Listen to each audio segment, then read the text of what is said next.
نبی صلی اللہ علیہ وآلہ وسلم کی اپنی والدہ سے محبت پلیز ضرور سنیے گا۔ ہمارے نبی کی عمر 6 برس کی تھی۔ وہ مدینہ سے اپنی والدہ حضرت آمنہ اور حضرت ام ایمن کے ساتھ نکلے تو جب ابوا کے پہاڑوں میں پہنچے تو حضرت آمنہ کی اچانک طبیعت خراب ہو گئی۔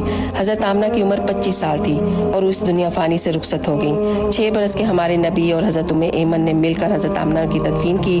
تدفین کے بعد جب آپ ہمارے نبی صلی اللہ علیہ وسلم واپس لوٹے تو پھر دوڑ کر اپنی ماں کی قبر سے لپٹ گئے اور کہنے لگے کہ اے ماں، میرا تو آپ کے سوا کوئی بھی نہ تھا، تو آپ مجھے چھوڑ کر کیوں چلی گئیں؟ حضرت ام ایمن نے بڑی مشکل سے آپ کو اٹھایا اور گلے سے لگا لیا۔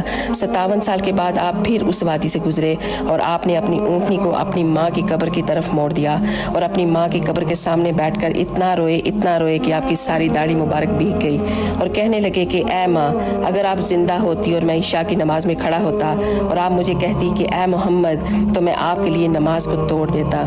اللہ اکبر۔